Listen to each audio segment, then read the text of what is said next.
From fake news to the flood of phony, unverified internet stories, it seems like journalism is in trouble. Well, we've got a 19-year-old teenager. He's taking matters into his own hands. He just bought his hometown newspaper. He's a local guy out of Arkansas, and he bought the newspaper. He wants to revive people's trust in newspapers and says we cannot just depend on social media for information and for some TV shows as well. Here's that brave teen, the new newspaper owner himself. He's Hayden Taylor. Hey, Hayden, this is a really interesting story. How did you afford buying the entire newspaper? Well, I've always saved my money for anything that I've earned. I've worked since I was 13 years old on various jobs, and it wasn't that expensive because how much was it, by the way? We actually are still hashing out the details. I wasn't supposed to get it for a couple months, but when the original building for the old Argus burned down, we had to hasten things along. How much is it? How much are you spending on it? I honestly don't know yet. All right, so why are you doing this?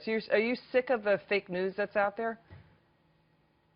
I'm sorry, could you repeat that? I beg your pardon. I think most people your age don't, I mean, a lot of the people your age don't read newspapers. That's according to results of studies that we've seen. Are you worried about people getting fake news off of social media?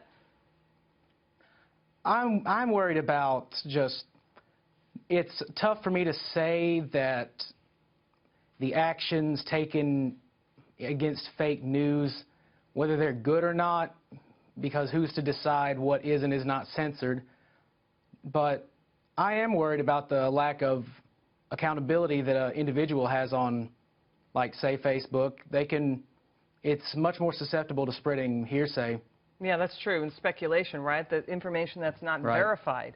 I mean, you don't print what's not true. That's a basic standard in journalistic ethics. Are you worried about that? I wouldn't say worried.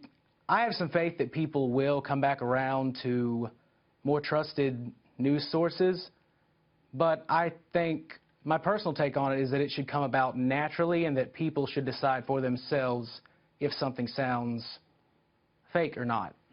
Yeah, you know, we've got some people buying newspapers to exert their influence. So do you plan to influence or how do you plan to exert any influence on the newspaper you just bought? I plan on avoiding it like the plague. I don't want to get my hands dirty doing that kind of thing. I don't think it's a responsible use of the new platform that I now have to spread my opinion or to try and just pull things in a certain direction. I bought the paper to report simply the facts and to maybe allow people citizens who it concerns, to write editorial columns to comment on it one way or another. But I don't want to use my position as the owner and editor to further any sort of ideals that I have. All right, Hayden Taylor, you're a breath of fresh air. Thanks for coming on the show.